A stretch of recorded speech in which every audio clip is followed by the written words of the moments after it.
What's good, everyone, and welcome back to another reaction video. Today we are reacting to Film Theory.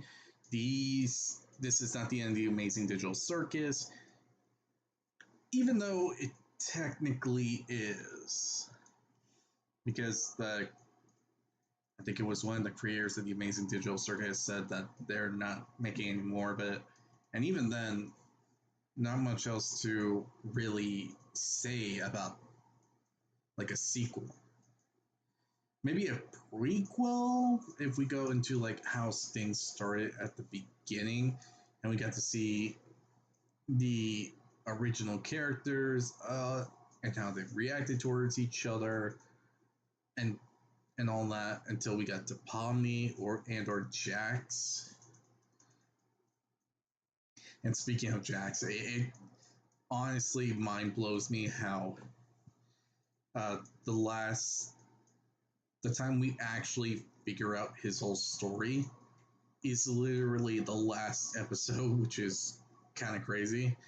And I noticed something while editing the video for the reaction towards episode 9. And apparently, I didn't know of a certain scene at the end credits, and that was insane to find out. Especially when I was rewatching it, and I was surprised. I probably wasn't paying attention at that second. And okay,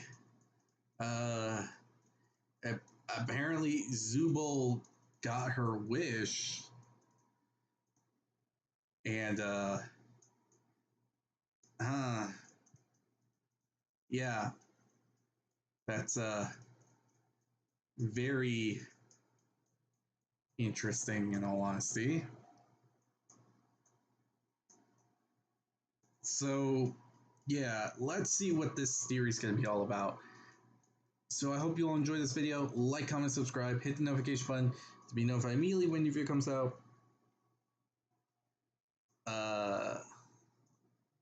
If there's any videos that I recommend that I should react to, put it down in the comment section below, and I'll react to it as soon as possible. The link to this video is going to be down in the description below. So with this all said, hope you all enjoy, and now let's get started, shall we? Alright. I can't believe it's all over. The finale for the Amazing Digital Circus is finally here, and as expected, there were a lot of laughs and a lot of tears, and the door left wide open for more stories in this world. That's right, friends, this isn't the end of the Amazing Digital Circus, and I can prove it.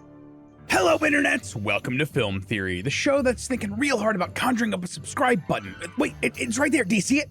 Click it for me! So, after a few years, over 1 billion views, a Netflix deal, and more theories than you might expect from this little indie animation that could, the Amazing Digital Circus, created by Gooseworks and Glitch Productions, is finally at an end. They actually released this one in theaters, where, just like other independent artist-driven projects that started either on or were led by YouTubers, it made bank. $20 million its opening weekend, which is just a game changer for indie animation like this. The episode itself is up for you to go watch right now, but I made a point to get tickets for the finale screening the day it premiered, and you know what? I have a lot of conflicting opinions about it. I have thoughts, but putting all of that aside, seeing this community come together and, at least at my screening, have a fun time together celebrating this show, hey, maybe the real finale was the friends we made along the way. Also, shoutouts to Kennedy, William, and the guy in the dope Kinger cosplay at my local screening. Thanks for saying hi. And sorry I did not catch your name, Kinger. I also loved the funny little clip they had with the yellow fish from the beach episode asking folks not to spoil things or leak anything online. They should really like release that online sometime. I don't know, it was like a YouTube short or something. It was hilarious. Now, as I said, I have a lot of thoughts about this episode. I'm actually going to be doing a big project pretty soon in the style of the Backrooms timeline, where I sit down and rewatch the whole series now that we have the full story arc and just really break down its themes. But my first reaction? Oh my god, we were actually right about some things. Some pretty big parts of the series too. Back in our very first theory about the show, after one episode, we predicted all the characters aren't actually humans trapped inside the digital circus. Instead, they're all digital copies of the brains of humans who've put on these headsets. And indeed, this finale flat out confirms that these characters were created from brain scans of humans, but that they themselves were not actually human. And hey, by extension, I guess both Jax and Pomni were both technically AI. Okay. Listen, I'm just kidding. Put down the pitchforks. yeah, though those theories did not pan out like we had hoped. And dang it, Jack Black did not voice Kaufmo in the finale, but can't win them all. Though the amazing digital circus has had its curtain. I'm curious. I'm gonna have to look at the credits again. It's called, sure. I don't believe we've seen the last of this series. And not just because they released a Fortnite collab. Plus, it would explain why Jonesy has been here the past 2 weeks. No, given what we see in this episode, we haven't seen the final performance of these characters. Not yet. But how? In what medium? Will Gooseworks be involved? Please get some rest, Queen. Today, loyal theorists, let's talk this finale. Do some thematic analysis and see just how this series finale leaves the door wide open for the amazing digital circus to come back. Open the door and give that giant abstracted monster a hug, loyal theorists. We're going in. The episode starts with a remake of the very first episode's title theme, but Kane is missing. And when we see what's inside the circus, well, everything's fallen apart. The castmates regroup, and just like I predicted in my last theory, Jax kind of crashes out at Kinger. And he's very upset that the other castmates aren't upset at Kinger for quote-unquote messing up and deleting Kane. Specifically, he says, quote, he gets to mess up like this and everyone takes his side? And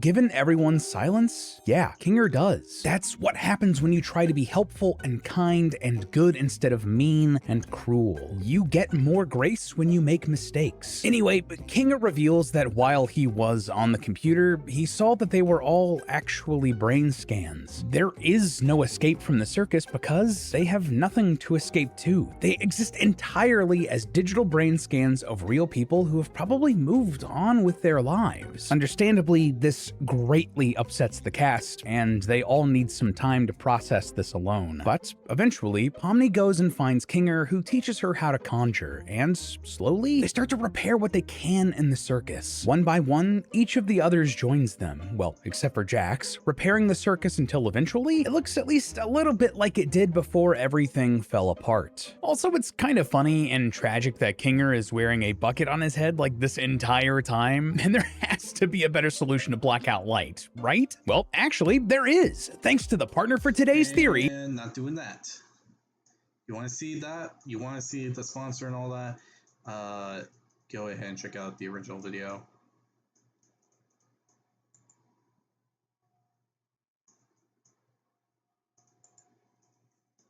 For restful sleep. Thanks again to Manta Sleep for sponsoring this theory, but let's get back into the amazing digital circus. However, not all of them make it. Yeah, before they can find a real equilibrium here again, Jax sadly abstracts. It happens kind of suddenly in the story. Honestly, it was a little bit jarring, but if what they were going for was how abrupt and tragic a real-world death can be, they succeeded here. Anyway, hoping to find something of Jax inside the abstracted creature, Pomni tricks it into a dark space and then just hugs him. From there, she sort of enters what remains of Jax's mind, and this starts a sequence that goes on for like half of the episode. And at least in this first part, Pomni finds a space with a bunch of different doors, and I really liked how they handled this part of the depths of Jax's psyche. It seemed like each of the doors within his mind was actually leading to a scenario that Jax imagined in his head, which was how he would react if each of the other castmates abstracted. Like, we saw that he tried to project like he didn't really care if Gangle abstracted, and he kind of became cruel in his silliness afterwards. He basically becomes like a Looney Tunes character, hurting Zubul, who he knows was very close to Gangle. Likewise, we see that he becomes even worse, more violent and distant, imagining Ragatha abstracting. That's interesting, knowing the relationship that they have now, but given that we find out that they used to be friends in this episode, and that Ragatha is kind of Jax's last connection to the circus that he first arrived in, well, yeah, that makes sense. What's most interesting though here for me is that one of these doors is just completely chained shut. If I had to guess, unless Jax was just like secretly really close to Kinger, that door has to be Pomni's. Despite everything, Jax has let himself get so close to Pomni that he shut off the train of thought even imagining what would happen if Pomni was gone. Anyway, after confronting various parts of Jax's personality and having them like Thanos dust away, which itself seems sad because that seems to be a representative of Jax losing himself to abstraction just little bit by little bit. Pomni eventually finds a room that's just Jax's memories, and here we enter a section of the episode where we literally are seeing from Jax's point of view. We're seeing out of his eyes and his history and journey through the circus from before he entered all the way up to the events of episode 7, and it's a tragic story. His human form was living out on the streets before he entered the circus, but when he did, he found friendship and companionship, particularly with Ragatha, Kaufmo the Clown, and this frog character we've only really seen in flashes before, Ribbit. Kaufmo and Ribbit form a close-knit circle with Jax, helping him ease into his new life in the circus. And I mean, Jax and Ribbit get close. Like, I don't know about you guys, but I felt some insane chemistry there. Enough so that when one of the flashbacks has Jax hanging out with Ribbit in her bedroom, I was like, is this going where I think it's going? There are children in this theater. But it doesn't. Though the two do get intimate, it's more about sharing their past and opening up about their trauma. Ribbit shares her bad experiences with religion and her family, while Jax, after a long while, reveals that he did not have a good relationship with his parents at all. He didn't live up to their standards, and he held on to a secret for a long time. And when he eventually revealed that secret to his mother, she just laughed at him in a way that was cruel. But when she tried to hug Jax at the end of it, he just pushed her away. So much so that she fell down and stopped moving, and he wasn't even sure if she was alive afterwards. So he just ran. That's why we saw him on the streets. He was homeless. Given the description of Jax's struggle here, how he blushes when Ribbit puts her bow on his head, the appearance of his human form at the end of the episode, as well as the fact that Gooseworks identifies a lot with Jax, it seemed pretty clear to me that the secret he was carrying and what caused his struggles in the real world was that he was trans. To be clear, I am not saying that being trans is any sort of struggle in and of itself, only that the world is often unfair and cruel to those who don't fall into traditional gender roles or identities. Yeah, that's... Okay, I didn't understand that when it came to the episode. I'm not gonna lie, I didn't understand. But now that I'm hearing it, he's kind of right. There's nothing wrong with it or anything like that. The thing is, though, well, how do I put it? The world can be a mess for one reason or another. It could be the cruelest place or the most happiest place you can think of, depending where you're from and all that, and the people you surround yourself with. This is honestly one of the more negative aspects. And yeah.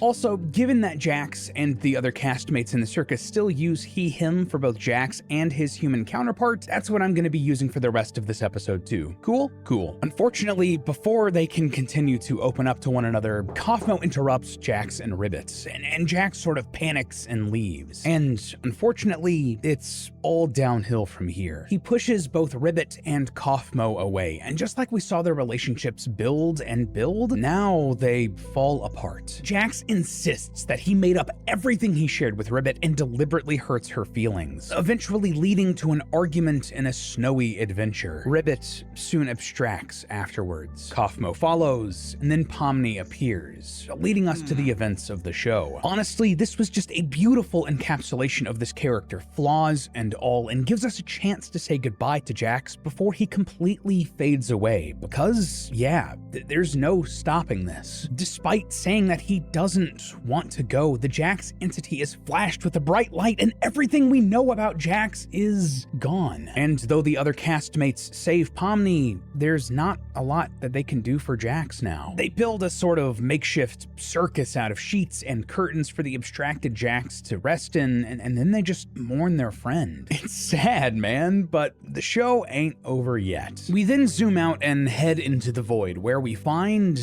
Cain? Wait, what? Yeah, gonna be real with you on this one, loyal theorists. I got real confused here. They made such a big deal about Cain being killed at the end of the last episode, and then insisted he was dead outside of the show on social media. If they were gonna bring him back, I think they needed to do a little bit more explaining as to how and why. Like, is the void just like the recycling bin on the computer? Or is this like a hard drive where the data isn't actually gone until it's completely overwritten? I even went back to episode 1 to see if there was more explanation when Cain took Pomni out into the void, but he just said that they weren't really sure what was out there. If you have any other ideas or explanations as to how this happened, please let me know in the comments. But either way, I just don't think that this decision...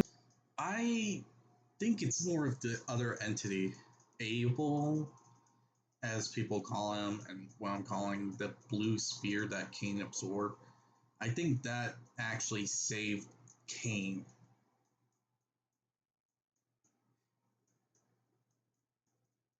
Probably at the last second was super earned. Regardless, Cain uses this time alone outside of the circus to reflect on his actions, and he realizes that he was sort of in the wrong. This is huge character development for Cain, and one that really completely changes him for the better. I also have to wonder here, we'd previously joked that maybe Bubble was the remnant of the blue dot AI that Cain had consumed, but we dismissed that for a whole lot of reasons. But at the same time, now, I think it's worth revisiting that idea. See, when Cain does reappear out in the void, he's accompanied by a bubble. It's not the character from the circus, however. It's literally just a bubble that he looks into and sees his own reflection. However, as Cain continues his adventure here in the void, finding the internet access, the brain scans, whatever, Bubble doesn't follow him. A talking bubble doesn't actually ever really appear again for the rest of the show, and that might be related to Cain sort of ripping the blue dot out and setting it free. I mean, just think about it. Whenever Cain has been sort of glitching out, it seems like it was the blue AI that was the one speaking out against the human cast members. Well, at least that seems to be the case in retrospect. Similarly, Bubble sort of took on that role when speaking to Cain. He was sort of like the evil voice in his ear, the devil on his shoulder, representing his self-doubts about his ability and the castmates. Maybe you're just genuinely bad at this. You really were the lesser of the two. So again, was Bubble the manifestation of that inner consciousness for Cain? Of the blue AI deep inside of his code? It also harkens back to one of our original theories that Matt and I wrote ages ago, saying that Bubble could represent that other AI, and that Cain killed a bubble. You know, Abel, Cain and Abel,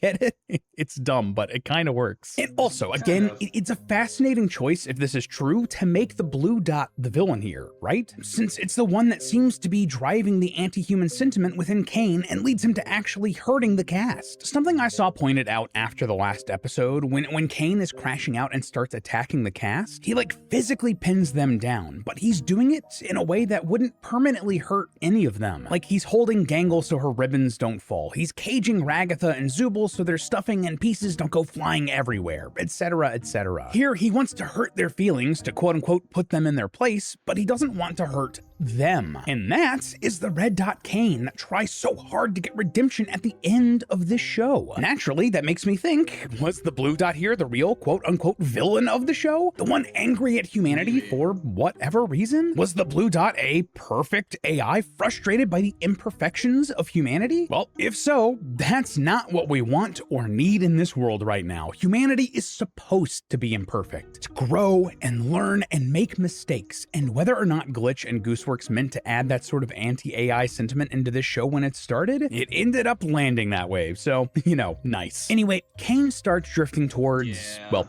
something. It's a bit unclear, but we see two versions of the same scene here. One is Cain fully rendered as his circus Sona, and the other is the red Cain dot from the intro of this episode. I originally interpreted this as what Cain was experiencing and how it was being visualized on the computer monitor where this is all actually taking place in the real world. But We'll come back to that in a second, I promise. At least part of what Kane finds out here looks to be a connection to the outside world. We actually see him break through several invisible walls to get to this connection, which I interpreted as him breaking through whatever sort of firewall was enclosing the computer that the circus is on. This then lets him connect to a Wi-Fi network, and he uses the time to search what's going on with the human identities of the cast. Eventually, he's then booted out and back into the void, and after fighting with himself and almost crashing out again, Kane reaches within himself, literally, and takes out the Blue Dot AI out of him. Without the Blue Dots, he's significantly less powerful, but they just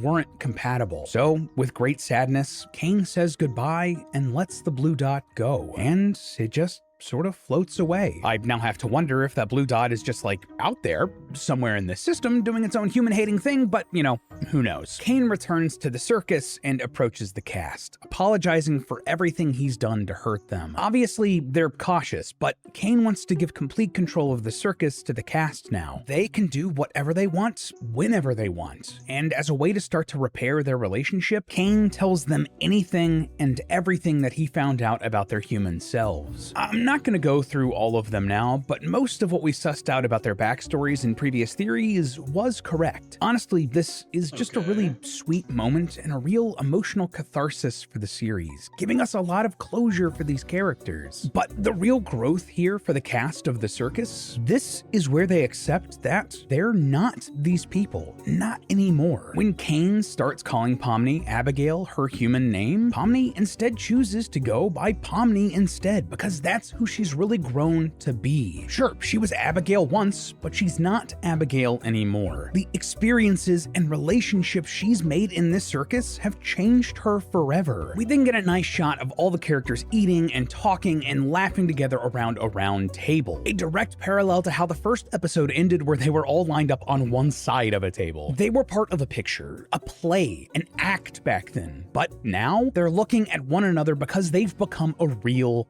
family. Cue the end credits, where we get more snapshots of the post-ending lives of these characters, including another beach episode, a cooking episode, spelunking, playing in a rock band, Christmas, and Zubul and Gangle straight up having a good time in Zubul's. Yeah, that's apparently a thing. That's what I mentioned. Zubul got her room. You know what? Good for them. The credits also end with Kane putting an orb inside of a locked case, and I wondered if this was supposed to be the Blue Dot AI at first, but I think that would go against like everything else for this ending, so this is likely just like a new adventure or world that he created or something like that. But it could be the Blue Dot, but it's probably not. And that is where this story comes to a close. But that doesn't mean we're out of things to talk about or that this is the end of the amazing digital circus. And why do I say that? Well, it all comes down to the segment where Kane is out in the void and how he interacts with the outside world. Yeah, the way this scene was handled was interesting. It cuts between Kane and a humanoid red dot that represents Kane, both making identical movements and animations and both reaching out for something. From the Kane character's point of view, it's a door representing a Wi-Fi network, but from the red dot's point of view, it's a folder full of the brain scans of some members of the cast. When we see the red dot open this folder of the brain scans, again making identical motions to Kane approaching the Wi-Fi door, we see him find the brain scan of a man named Mike Dobby. We then see the red dot create a digital circus and shove Mike Dobby's brain inside of it. We then cut to the stage of the digital circus and Scratch appears out of thin air. So, hold up, wait, what? I'm gonna be real with you guys. This is incredibly unclear. Like, when I was watching this for the first time in theaters, I straight up thought that he'd revived Scratch and that versions of the old cast were gonna be coming back. You know, maybe they'd have their minds wiped, but we were gonna see them again. In fact, I was at this screening with host of Game Theory, Tom, and he'd gotten up to use the bathroom at this point. And when he got back, I told him that the characters were gonna come back because I thought that's what happened. But then none of them showed up at the circus at the end. In fact, we get to see how their abstractive selves have found an equilibrium with the rest of the cast, either hanging out in a dark circus tent or in an aquarium type enclosure that the non-abstracted cast can visit. So, it's strange. So, like, was this thing that we saw like a different circus? A new circus? I mean, Kane did ask, quote unquote, did I ruin this again? Keyword again. And on top of all of this, we see the creation of what we think is the digital circus at the beginning of episode 8, with the red dot making it after it absorbs the blue dot. It would be really weird to show that same event in a completely different way in a completely different context, wouldn't it? So that makes me think, yeah, this is a different circus we're seeing made right here. Another thing here, but the number of brain scans doesn't line up with anything we see in the series either. Yeah, if you go back and watch it, there were 10 brain scans in this folder. At least that's how many I counted when I went back for a second screening. But we only see 7 characters, including Kinger, entering the circus at the very beginning. So at first I thought, wait, that's proof that these are likely the brain scans of the abstracted characters. But at the end of the series, when the cast are painting a mural to honor the fallen abstracted castmates, there are only 9 characters on that mural, not 10. So maybe there was a secret castmate hidden out there? Like maybe the Abel storyline with the mannequin was based on something real? Well, maybe not, but then I remembered that there are other castmates on the doors of the digital circus that were crossed out that aren't on the mural. So, the numbers here just are not lining up. Either Glitch and Gooseworks didn't think that they were important enough to include, there's a story here we don't know, or they just didn't think it through, and I don't think it was that last one. So, okay, laying down all of the pieces here. Either what we're seeing here is the creation of a brand new circus where all of these older characters are being reborn to start the cycle all over again, or this was showing us Kane creating the original circus again. So like kind of a flashback, I think, maybe. Personally, I'd like it to be the former, but I'm leaning towards it being the latter as the intention here. And though this was a really cool moment for the show, if that was the intention, I don't think it was very well communicated here. I mean, I still can't tell, but... Yeah, that was a bit vague. Honestly, I do think that was the original. It just makes sense, weirdly enough. Because if it was like a recreation, why recreate it? And if it is like that, then where's this other circus? Where are these other people? Does that mean there's a second Pomni? Does that mean there's a second a Kinger? Ragatha? Zubul? Gangle?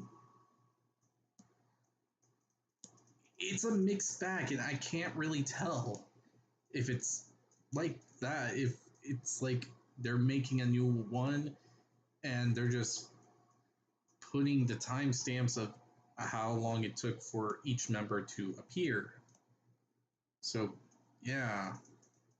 All that being said, if Glitch wanted to, this could be the moment for them to break out and turn it into something else. See, ever since this show became such a massive hit, I've had this lingering thought in the back of my mind. They're not gonna, just let this end, right? The Amazing Digital Circus is like a once-in-a-lifetime hit for an independent studio like Glitch. These characters and their struggles really connected with an entire generation, and it gave Glitch so many resources to do more, to expand out, to sell genuinely high-quality merch, to partner with mainstream stores and brands like Netflix and Hot Topic, and to back other independent projects like the Knights of Guinevere and Gameaverse. I just do not see a world where they never go back to this well. And that's not just me saying that. That's according to Glitch's global brand manager, Morgana Ignis. Here, check out what she said at one of the screenings of the finale. So this is not the end of the journey for Digital Circus, but this is the end of this specific story.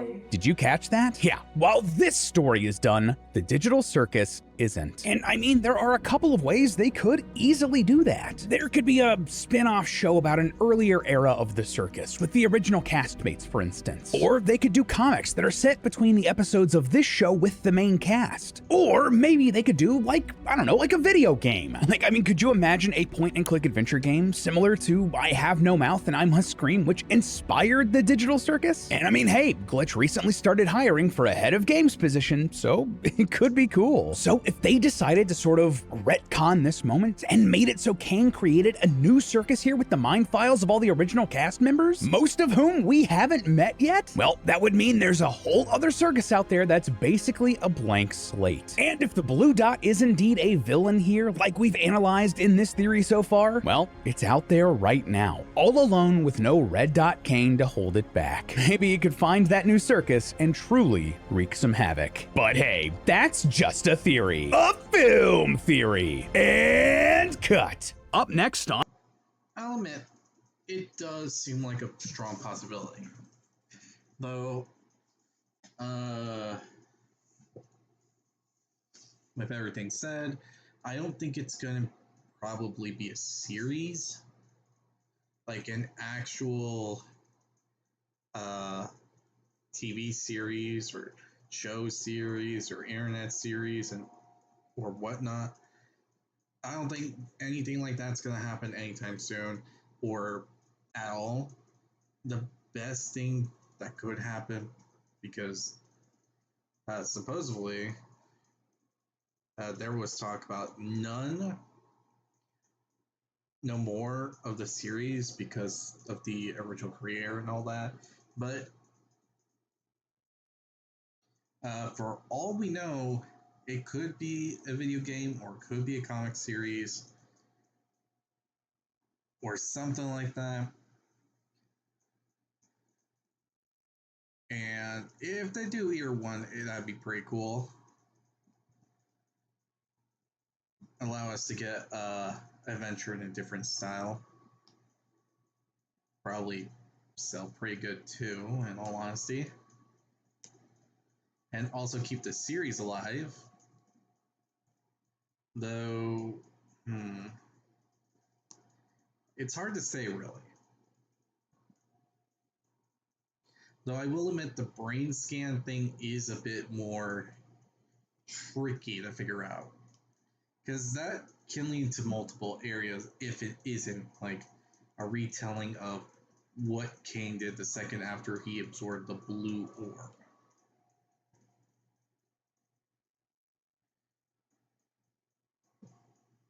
Like I said, multiple things.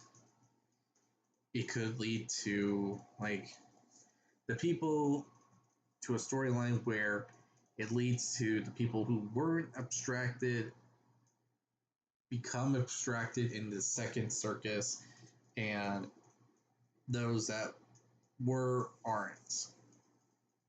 Like in this giant weird thing. I don't know how to go from there, but it's an interesting thing in all honesty. And it can lead to multiple paths there. So, yeah. Or they can make a video game version of it, and that'd be pretty cool too.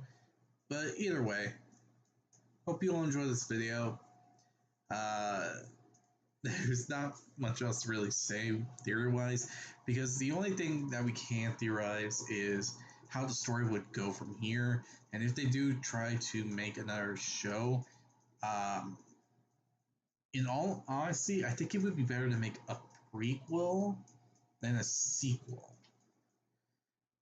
Don't get me wrong, a sequel would be pretty cool if there was a sequel, but in truth, I think a lot of people would prefer more of a prequel.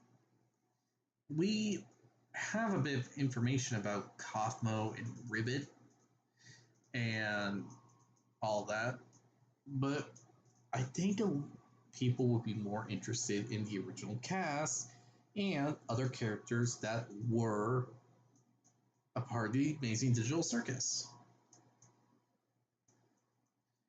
It would be an interesting thing, in all honesty.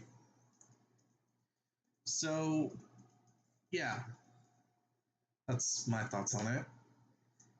If they do happen to do like sequels or side stories or all of that, then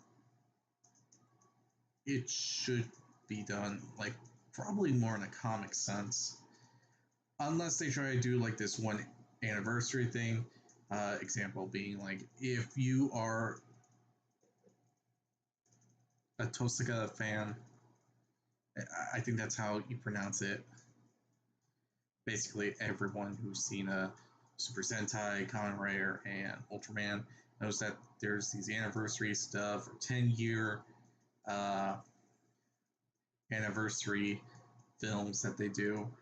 So maybe doing something like that where we go into the future and we see how things are in a future time of the amazing digital circus. It would explain some things, how new people would react to coming to this place, and so on and so forth.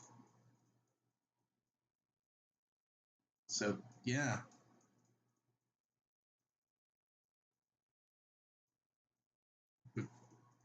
Just do that. But other than that, hope you all enjoy.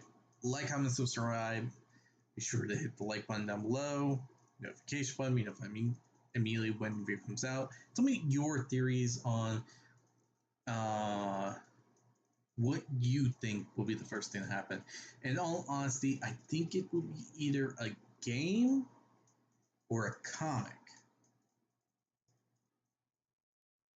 But I'm leaning towards more of a comic of the amazing digital circus, and it's going to be more about side stories or these events that haven't happened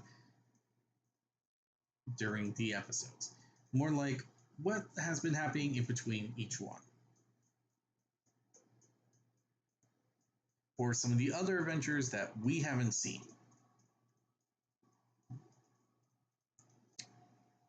So again, the link to this video is going to be down in the description below. So be sure to give Film Theory some love and support for the video that they made. Now with this all said, I'll see you all in the next one. Bye everyone.